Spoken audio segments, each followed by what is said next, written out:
ئازیزان و خۆشەویستانی ئێمە لە هەرکوێکەن بینەری پرۆگرامی ئەمڕۆ شاشە ڕەنگینەکەی گەلی کوردستانن جوانترین سڵاتان لێبێ و ئێوارەتان باش هیوای تەندروستێکی باش بۆ هەموو لایەکتانە خوازم. خۆشەویستانم ئەم ئێوارەش بە یارمەتی هاوکارانم پرۆگرامێکی نێمان بۆ ئامادەکردوون بۆ هیواین کە پرۆگرامێک بێت بەدڵی ئەوەی ئازیز و خۆشەویست بێت و هەتا کۆتایش لەگەڵمانە بمێننەوە.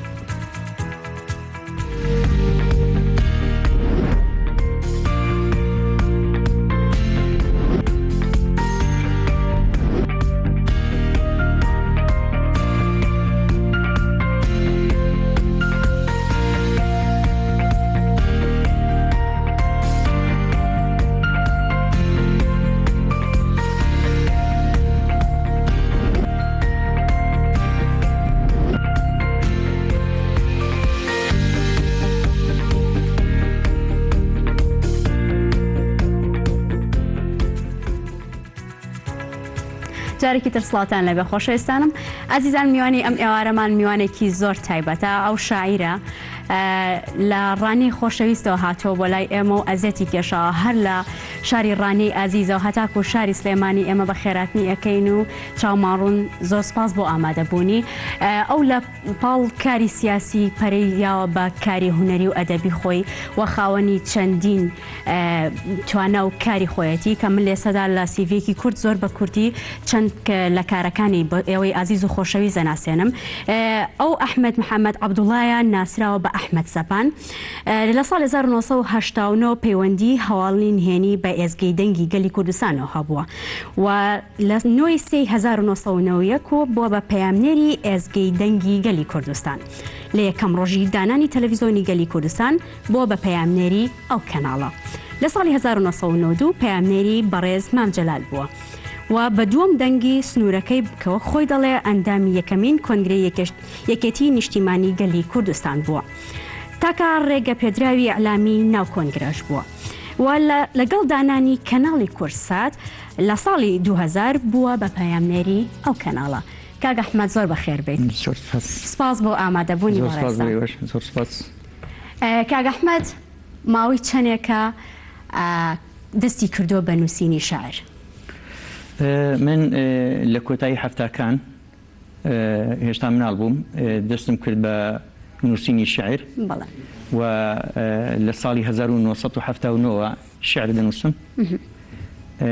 لە ساڵی 1982 لە یەکێک لە ڕۆژنامەکان شعرم بڵاو کردەوە. لە ساڵی 1988 بە شعرێکی دڵداری دەستم پێکرد لە ڕۆژنامەی کوردستانی بڵاوم کردەوە. بەڵام لە سەرەتای هەشتاکان بەرنامەیەکە بوو لە ڕادیۆی کوردی بەغدا، بەرنامەکە نیو سعات بوو بە 20 دقیقەی بە سۆرانی بوو، محەممەد عەلی مەتۆش پێشکەشی دەکرد، 10 دقەی بادینی بوو، محەممەد معسووم ئەنوەر پێشکەش دەکرد. ئەو بەرنامەیە ناوەکەی لەگەڵ بەهری شاعیری لاوەکاندا. ئەو بەرنامەی سێ شەموان پێشکەش دەکرا، نیو سعات جومعان دووبارە دەکرایەوە. لەو بەرنامەیە شعرم زۆر بڵاو دەکرایەوە ئەو کاتەنە. چۆن کاک ئەحمەد لە پاڵکاری سیاسی دەستی کردو بە پەری بەکاری هونەری و بەکاری ئەدەبی داوە؟ من دوای کاری ئەدەبی و کاری هونەری زیاتر پەرم بەکاری سیاسیدا. ئەوەش بوو زیاتر ئەمنی لەوە دوورخستەوە کە نەمتوانیوە تا ئێستاش وەک پێویست دیوانێک یا کتێبێک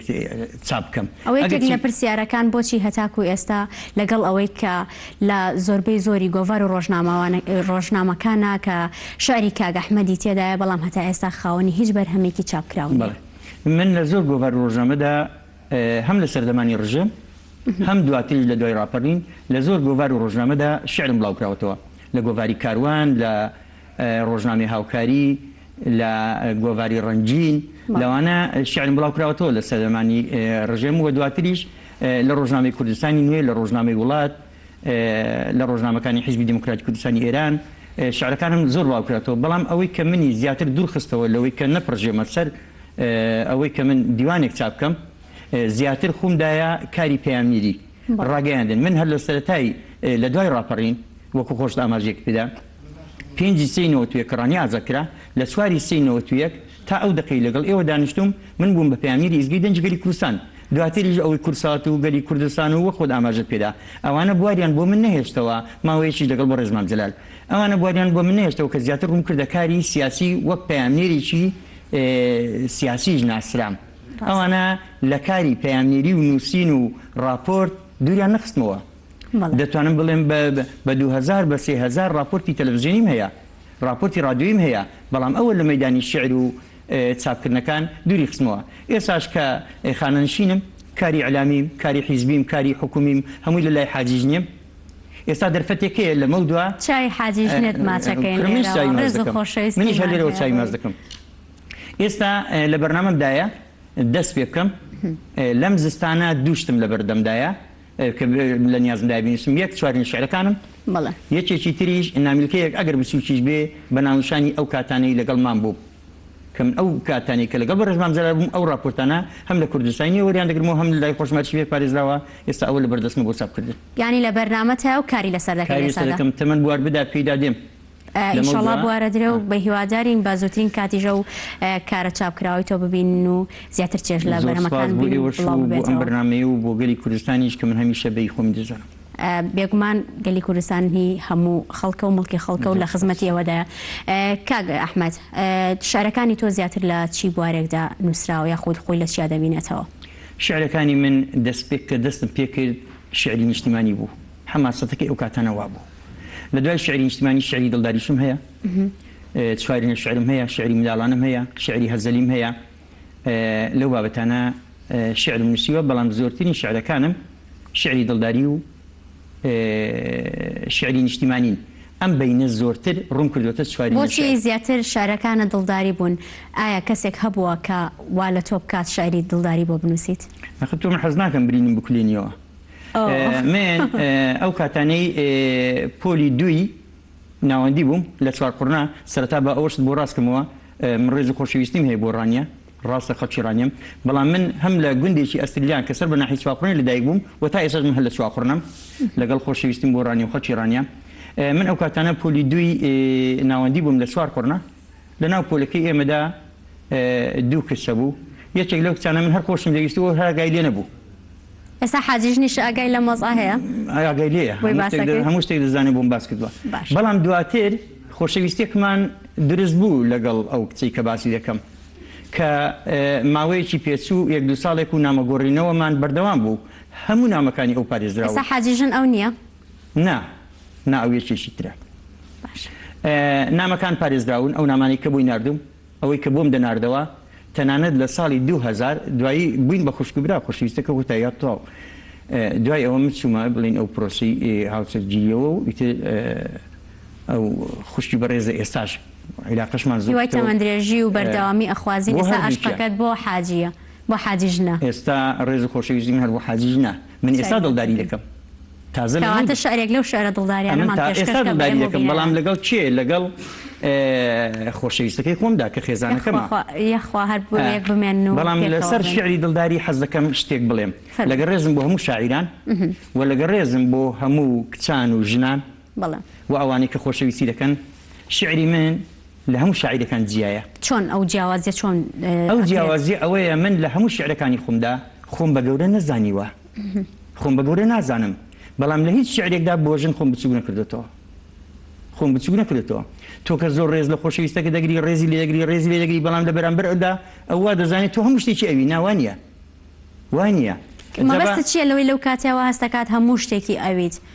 تۆ مەسەڵەن یەکێک زۆر خۆش دەوێت هەرچی داوا لێ دەکا هەر بۆی جێبەجێەکەی ناز و نووزێکی زۆریشت بەسەردا دەکا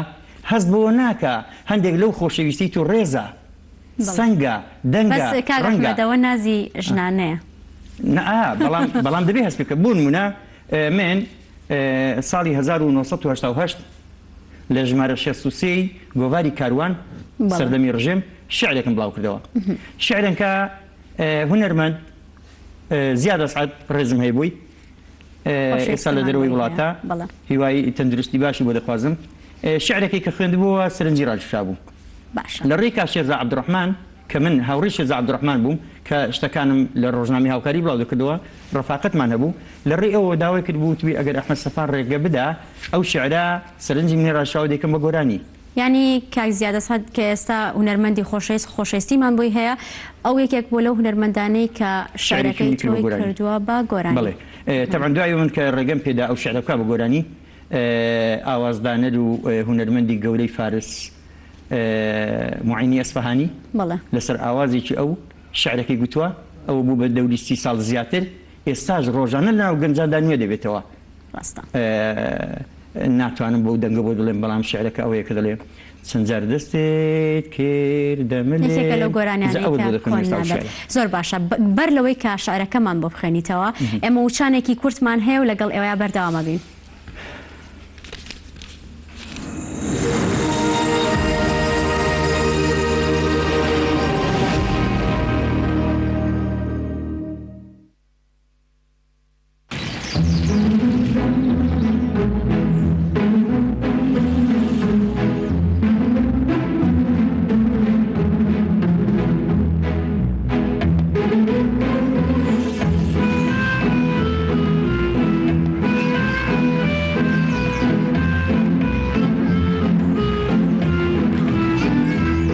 بەرزایەکانی سلێمانی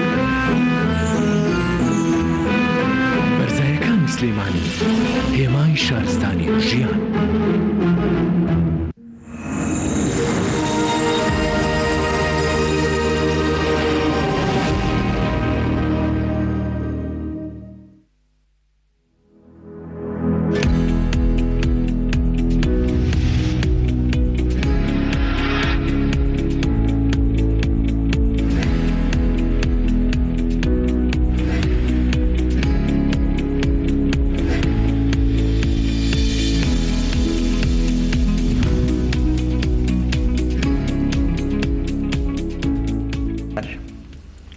چەند جار دەستت کردە ملم و وتت تەنها تۆم خۆش دەوێ، چەند جار بوو ئێش و ئازارم خەوت زڕان نیوەی شەوێ، چەند جار لەخوا پاڕایتەوە وتت مەرگم پێشت کەوێ، چەند جار وتت جێم مەهێڵا بەبێتۆ دڵم ناسرەوێ. ئەی بۆ ئێستا خۆشەویستی و ئێش و ئازار و مەرجی من ئاواتی شیرینی تۆیە و لە گیانی من بووی بە دوژمن. خۆشەویستم زۆر لە مێژ بوو بە دوای تۆدا دەخولامەوە، لە پێناوی خۆشەویستیت هەزاران جار دەتوامەوە، تۆش ئەو کاتە لە من زیاتر خۆشەویستیت لە دڵدا بوو، زۆر چاک پارێزگاری دەکرد هەرچی پەیمان و وەفا بوو، بەڵام ئێستا هەرچی وەفا و چی خۆشەویستی و پەیمانە لە بەرچاوی تۆڕەش بووە و هەموو لابوون بە بێگانە، تۆ چۆنی بۆ منی ژوامە ئەی خۆشەویستی ڕابردووم، منیش وەک تۆ پەشیمانم دەڵێم دیارە من هەڵە بوو.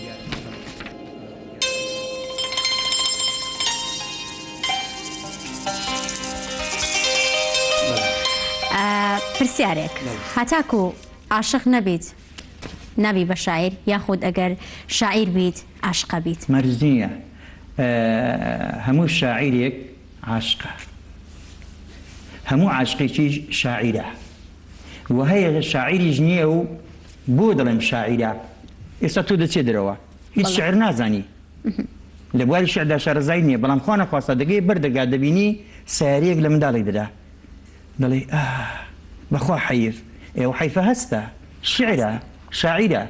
خۆ مەرجە تۆ ئیلا بە دێرەکە ڕێخەی و بەقاڵ بۆ ئەنجام بڵێ ئەوە شعرە ئەوە شاعیرە. یعنی ئەو هەستەی کە لەو کاتەدا بۆ دروستە بێت واد لێ کات کە بەنسبەت شاعیر جیاوازە، ئیلهامە، سەرنجی تێتە شەر شتێک ئەو شعری بۆ دێ، جاری وای لەسەر ناخواردنێکە خێرا قەڵەمەکە دەردنێ با لەبیری نەچێ بە ڕێگاوەیە بۆ شتێکی تر دەچێ شعرەکە دێ ڕێگەی لێ دەگرێ. من جاری وای وا دروست بووە مەسەلەن کتوب پڕ شعر بووە. ڕاستە. بڵێ هیچ کاتێک هەوڵت داوە بۆ گوێگرەکانت یاخود ئەو کەسانەی کە ئەیانێ شعرەکانی ئەحمەد سەپان بخوێننەوە ئەو شعرانە بێت کە بەدڵی ئەوان بێت یاخود بۆ خودی ئەوان بێت کاتێک کە کەسێک شعرەکە خوێنێتەوە بزانێت کە بۆ ئەو نووسراوە چۆن گوێ لە گۆرانیەکە گریت ئەو هەستە لا دروستە بێت کە وازانی ئەو گۆرانی بۆ تۆ وتووە بووە.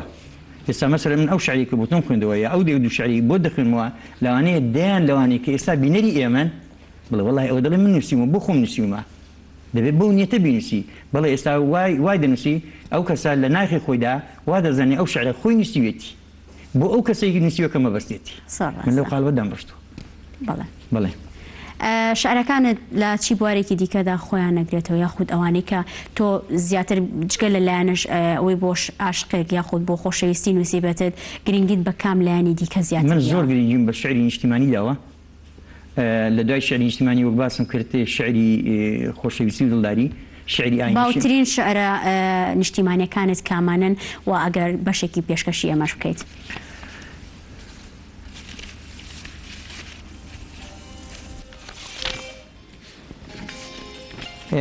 شعری نیشتمانیم زۆرە بەڵام یەک شعر لە نیشتمانیەکان دەخێنمەوە لەبەر ئەوەی کە شعرەکە دوور و درێژە لە یەکەم هەڵبژاردننی پەرلەمانی کوردستان لە کاتی بانگەشەدا ساڵی 1992 دەچوون بۆ هەولێر لەگەڵ ڕێزمدا دروشمی پارتی دموکراتی کوردستان ئەوە بوو ئۆتۆنۆمی دروشمی یەکێتی نیشتمانی کوردستانیش مافی چارەی خۆنووسین منیش دەچوم بۆ ئەو کاتەش پەیامنیری کوردستانی یەکم کوردستانی بارگاکەی لە هەولێر بوو دەچووم بۆ هەولێر لە ڕێگا سیارەیەکی کۆسەر هاتە بەردەممان هەمووی ئاڵای زەردیان هەڵکرد بوو ئۆتۆنۆمی مافێکی خۆیان بوو منیش کاغزم پێ نەبوو لە ژێرەوە مقەبایەک بوو لە بن قاچم مقەبایەکەم دەرهێنا تا گەیشتمە هەولێر ئەو شعرم نووسی کە نووسیم هەر بوو مقەبایەوە دامە بەڕێز کاک ئازاد جندیانی و کاک ئەرسەلان بایس کە جێگری سەرنووسەر و سەرنووسەری کوردستانی بوون وتیان بۆ ئەوە وتم لە ڕێگا نووسیمە ئیدی بۆ بەیانی لە ژمارە 90 ڕۆژنامەی کوردستانی بڵاو کرایەوە لە ساڵی 92 لە ژمارەی لە ژمارە 90 ڕۆژنامەی کوردستانی بڵاو کرایەوە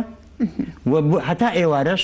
کرا بە فلیمێکی دیکۆمنتەری لەم تەلەڤیزیۆنی گەری کوردستانە جوانە فەرمون بە ئێمەش گوێمالێ بێتەوە تازەیەک بۆ ئێمە تازە بێتەوە باسم کرد ناونیشانەکەم وە بۆ دانا چۆن ڕازی دەبم بە حکومی زاتی من کە 30 ساڵە پێشمەرگەم لە شاخ هەڵم کێشاوە چەندین ئۆف و ئاخ دووتکە نەماوە پێی هەڵنەگەڕێم چەند هەوراز و لێش هاتۆتە سەڕێم بۆتە میوانم هەزار نەهاتی چۆن ڕازی دەبم بە حکومی زاتی دەشت و دۆڵی کورد هەمووی گەڕاوم لە زۆر ئەشکەوتی تەسک خزاوم چەند تاڵی و سوێری ڕۆژگارم دیوە زۆر چقلی تیژم لە پێچەقیوە گەلی کورتوش بێگرانی و قاتی چۆن ڕازی دەبم بە حکومی زاتی کام فڕۆکەمانێتە سەرسەرم سێبەری بزر نەکات سێبەرم ورد و درشتم لە یەک نەبەستی تاکەیم ڕزگار نەبم لە دەستی هەرگیز نەمدیوە شەوی بەراتی چۆن ڕازی دەبم بە حکومی زاتی کێڵگەی ڕەنجبەر و جوتیار و سەپان لە هەر بستێکی خاچ کوردستان وەرە پێم بڵێ کام شوێنی ماوە بە مینی دوژمندانە چێندراوە زۆر جار وەرم گرت حکومێکی کاتی چۆن ڕازی دەبم بە حکومی زاتی دەشتی ڕازاوە و پان و بەرینم قەد و لاپاڵی سەوز و ڕەنجینم شوێنی تەخت و خۆش سروش داینابوو کە خودای گەورە نەخشی کێشا بوو بووە کەند و لەند بەکارە ساتی چۆن ڕازی دەبم بە حکومی زاتی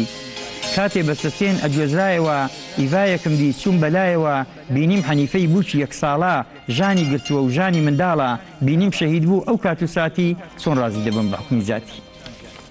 لە شێخوەسانان چیمان پێکرا چەند منداڵ لە بەرمەمک هەڵگرا لە قەڵاتزەی شاری دێرینم لە ناو هەڵەبجەی مەڵبەندی دینم کام کوڕ کام کچەگەی ئاواتی چۆن ڕازی دەبم بە حکومی زاتی شێخان خانەقین سنوور حەمرینە کەرکووک مەڵبەند و سەرچاوی ژینە کەرکووک هەموو کات قودسی کوردانە داوامان ژەنگار بە درەو جەسانە کورد گەڕایەوە شار و دێهاتی چۆن ڕازی دەبم بە حکومی زاتی ئەو شەهیدانەی خوێنیان ڕژاوە ئەو منداڵانەی باوکیان دزراوە ئاوارەکانی بێجێگا و بێشوێن خاوەن ئەنفالیش بە یەک دەنگ دەڵێن بە ڕاپەڕینی ئێمە هەڵاتی چۆن ڕازی دەبم بە حکومی زاتی هەموو ئەنفال و چیمیا بارانی ئەو بژوجایی چیمیا سووتانی ئەو ڕزوباخەی هەڵپڕووکاوە ئەو شار و گوندەی کاول کراوە دەرمانی هەمووی لێمان یەقینە کە تەنها مافی چارە نووسین ئەو شارەی ئەو کاتم بوو کە لە ژمارە 90 کوردستانی بڵاو کرایەوە و دوای کرایە فلیمێکی دوکۆمنتەری تاکو چەندێک هەستی نەتەوایەتی کار لە کاک ئەحمەد دەکات بۆی کە شعرەکانی زیاتر خۆی لە نەتەوایەتی ببینێتەوە یاخۆ شعر بنووسێت شعری نیشتیمانی ئەوە لەگە ڕێزمداگە بۆ جیلی ئێستا نەبێ ئەگەرنا بۆ جیلی 15 ساڵ پێش ئێستا بێ هەموو ئەو کاریگەریانی ئەتۆباسی دەکرد لەسەر شاعیرەکان هەبوو چونکە خۆشەویستەکەی زیاتر بەلای نیشتیمانەوە بوو من قسەم لەسەر ئەوە نییە ئەوڕۆ ناهێڵن نیشتیمانمان خۆش بێ ناهێڵن ئاڵامان خۆش بێ ناهێڵن کوردستانمان خۆش بێ ئەوە دیوێکی ترە بەڵام ئەوەی تر هەموو ئەو زوڵم و زۆری لە ئێمە دەکرا کە دەڵێم ئێمە کورد وای کردبوو کە ئەمە ئەو شتانە بنووسی وای لە ئێوە کرد چاڵنەر بوو بۆ تۆ دایکی خۆت تۆ باوکی خۆت پێی بڵێ یعنی بزانە ئەو زوڵم و زۆریی کە ئەم نەسووی کە مەسەلەن ئێستا ئاوادراوە بەو شێوەیە چێ دەیتوانی هەناسەیەکی ئازاد هەڵکێشێ ئەوانە هەموو هۆکار بوون بۆ ئەوی کە شاعیر زیاتر لە پێش دڵداری لە پێش ئاینی لە پێش ئەوانە هەستە نیشتیمانیەکەی هەبێ باش مامۆستا ئەحمەد پارساڵ پێشانگایەکی شاعریت کردەوە لە شاری کۆی خۆشەویست وەکو بزانم کە لە چەندی شوێن داوا دەکرا کە شاعرەکانت ئەو پێشانگای دووبارە بکرێتەوە لە زانکۆکان بەڵام تۆ ئەم نەرسوورەکەی شاری سلێمانیت هەڵبژارد و لێرە پێشانگاکەت کردەوە ئەگەر باسێکی ئەو پێشانگا شاریەمان بۆ بکەیت. ئەو پێشانگایە پێشتر لە زانکۆی ڕاپەڕین دەڕانێ کردمەوە دوای ئەوەی لە هەموو کەناڵەکانی پەخشکرا و راپۆرتی تایبەتی لە سەکرا لە گەری کوردستان و لە کورسات و کەناڵی 24 و ڕوودا و کەناڵەکانی تر لەگە ڕێزمدا دوای ئەوە بوو بە مایەی ئەوەی کە شوێنەکانی تر داوای بکەن زانکۆی جیهاد داوای کرد زانکۆی کۆی داوای کرد زانکۆی چەمسەماڵ داوای کرد بەڵام من دواتر بردم بۆ زانکۆی کۆیە لە دوای زانکۆی کۆیە تەنانەت بۆ پەرلەمانیش داوایان کرد بەڵام لە دوای زانکۆی کۆیە بۆ وەڵامی هەموو ئەوانە دەمەوە وەختەکەش کورتکەمەوە من ئەم نەسوورەکەم هەڵبژارد لە ئەم نەسوورەکە و پێشانگایان کردەوە ئەوەی کە لەوێ بوو بەجێی تێڕامانی تابلویەکان زیاتر لەگە ڕێزم بۆی هونەرمەند ئامادەبوونی هونەرمەند مەسەری خاڵقی بوو کە زۆر تێبینی باشی هەبوو لەسەر چوارینەکەم بە شێوەیەک داڕشت بوو 20 چوارینە شعری بوو لەگەڵ هەر چوارین شعرەیەک وێنەیەک بوو ئەو وێنەیە من لە ژیانی خۆمەوە ئەوم هەڵبژارد بوو کەمەندامێکم هەڵبژارد بوو نابینایەکم هەڵبژارد بوو کەمژیرێکم هەڵبژارد بوو ئەوانە شارەکان کەڵم کەمژیر من ناڵێم شێت کەمژیر ئەوەیە کە تۆ ژیری و ئەو کەمژیرە ئیدی لەو چوارچێمە بۆ لە هەر چوارین شعرێکا سێ مەبەستم هەبوو مەبەستی یەکەم دڵی ئەو کەسە بدەمەوە کە کەم ئەندامە کە نابینایە ئەو لە لای خۆی واتە سەور دەکات لە ناو کۆمەڵدادا نەقسانە بەڵام لە لای من و تۆدا وانە کە من و تۆ ئەو کەسە ببینین لەگەڵ بەرپرسێک پیاسەیەک دەکا چاوی ڕێزەکەی من و تۆ لەسەر ئەو کەسەیە نەگە ئەوەی تەبیعەتی ئینسان وایە لای ئەو وایە و لای من تۆش وایە مەبەستێکم ئەوە بوو دڵی بدەمەوە کە لەم تۆ ئاوانی مەبەستی دووەم شکربوونی خۆم بۆ خوا کە لەو تەمەنەدا لەوانە باشترم باشە مەبەستی سێمیشم پەیامێک بدەم بە تۆش بەوەش خەڵک تێبگا مەبەستەکەمەوە بوو جەسواری شار هیچ کاتێک هەبووە ژیانی زیندان وا لە مامۆستا ئەحمەد بکات کە شارێک لە ناو زیندانا بنووسێت ڕەنگە زۆر لە تاکی زۆر ببوورە مامۆستاگیان گوتم و بۆ ناڵێم شارم گوتۆ لە زیندان باش نامانێ ئێمە تۆ دڵتان بکەین کەواتە شارێکی دیکەمان پێشکەش بکە یەکێک کاوڕم بوو لە زیندان داوای لێ کردم شعرێک بۆ کچەکەی بنووسم منداڵ بوو ئەو شعرم کە بۆ نووسی بۆ ئێوارە زەڵتە لیدا دواتر چاک بوو کە چاک بوو دواتر گەڕاینەوە ماوەیەک بەسەر چوو گیانی سپارت ڕۆحی شاد کچەکەی ناوی ئارەزوو بوو ڕێزم هەیە بۆ ئارەزووخان کارمەندێکی دڵسۆز و چالاک و بەهیمەتی شارەوانی چوارپڕنەیە ئەو کچە چای ماچ خۆشەویستیمان بۆی هەیە زۆر ببوورە مامۆستاگیان چوارینەکان بۆ دەخێنەوەی کە باسم کرد بالەوە دەست پێ بکەین هەمومان گلی و گازەندەمان هەیە دەڵێ هەندێک کەس هەرگیز نەسوە سەنگەرێ لە ڕێخستنی ژنەی بوو خەبەرێ بەڵام ئەمڕۆ کە بە هەر هۆیەک بێ بەبێ قادر مەدەسێتە سەر ئەوە وەڵامێکی بۆ زۆربەی پرسیارەکانی جناب مامۆستا ئەحمەد یەکسەر حەدەسێک وای لێ بکات ڕووداک ڕاستەخۆی لێ بکات کە ئیلهامێکی شعری بۆ بێت و شعر بنووسێت بڵێ ساڵی 1985 هەموو خەڵکی چوارقڕنەی سەرجێی لە دەنگی منە ساڵی 1985 لە دەمەوعەسر لە بڵندگۆکانی هەموو مزگەوتەکانەوە نەورۆز بوو حکومەتی بەعز بانگەوازێکی بڵاو کردەوە هیچ کەسێک ئاگر نەکاتەوە کە زیادی نەورۆز نەکاتەوە وە بۆ چاوترساندنی ئەوانەش کوڕێکە بوو ناوی عەبدوڕەحمان بوو تاقانە بوو دایک و باوکی پێشمەرگە بوون ئەو کوڕە لە چوارقڕنە دەیخوێن ئەو کوڕیان لە بازار لە بەرچاوی جەماوەر گول لە بارانیان کرد یەکێک لە بینەرەکان من بووم ئێستا ئەو دایک و باوکە ماون لە ناحیە هیرانن باجیخانێ کاگی ئیسماعیل هیرانی ڕێزم هەیە بۆیان ئەو دوو کەسانە بوون من هیچ شتێکم نەنووسی بوو بەڵام بۆ بەیانی خەڵکی چوارقڕنە و ئۆردوگای چوارقڕنە ئاهەنگێکی گەورەیان ساز کرد یادی نەورۆزیان کردەوە هەموو دام و دەستگاکانی حیزبی بەعز لێ بوون چوومە سەر مەنەسەکە کچێک زۆر حەماز بوو ڕێخستنەکانی یەکێتی لە ڕێخستندا بوو ناوی مامۆستا شەماڵ بوو زۆر چالاک بوو زۆر دڵسۆز بوو لە ڕێخستنەکانی یەکێتی ئاهەنگەکەی بەڕێوە دەبێت لەوم ڕادەبینی بچمە سەر مەنەسەکە بەبێ پرسی ئەو چوومە سەر مەنەسەکە و ئەو شعرم گوت ڕاستە خۆی چم نەنووسی بوو ئێستا ئەو شعرە بۆ بە مێژوو لە ماڵە و ماڵی چوارقڕنە نووسیم نەورۆز لی پرسیم لە بەرچی ئەمساڵ گڕ و ئاگرم نەدی لە هیچ ماڵ گوایەگەلی کورد لە یادی کردووم گڕ و بڵێسەی بۆ ڕێک نەخستوم من وتم نەورۆ زیادت هەر دەکەین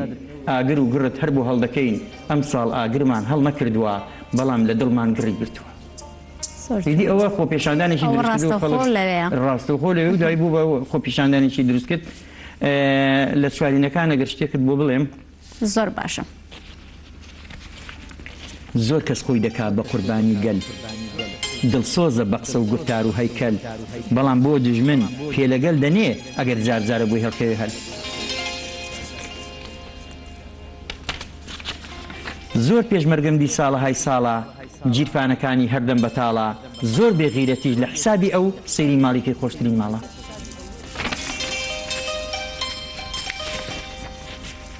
وتم بۆ نابینایەک شتێک دەڵێم خۆت بە نابینا مەزانە مەڵێ بێزار بووم لە ژینم ئەوە منم نابینامە زۆر دەبین و هیچ نابینم بۆ هەژارێک تۆ لە لای من ئەو سەرکردەی بە گەورەی خۆمی دەزانم تۆ هەمیشە ئاغای منی من لە ئاستۆدا سەفانم بۆ کەم ژیرێک چەندە کەم ژیربی لە لای من ژیری بەرزی بەڕێزی پادشای میری ببمە قوربانی ئەو دڵە جوانە کە لای تۆ هەموو کەسێک یەکسانە ئەو فەرق لە بینی من و تۆ ئەو مەسئولە کەسن مەڕ زۆر لە گورگ دەترسێ زۆریش متمانەی بە شوانە بەڵام شوانیش کە برسی بوو گوێ ناداتە ئەو متمانە سەری دەبڕێت بۆ کەم ئەندامێک ئێوە هێندە بەرزن لە لام کەم ئەندامم لە ئاست ئێوە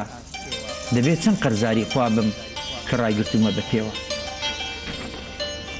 مامۆستاگیان کۆتا چوارینەی خۆتمان پێشکەشکەی لە بەرەوەی کە بەرەو کۆتایی کاتەکەمانەڕێت کۆتا چوارینەم با ئامۆژگاریەک بێ بۆ ئەو کەسانەی لە خۆیان باین لە قاڵبی خۆیان دەردەچن پێیان دەڵێم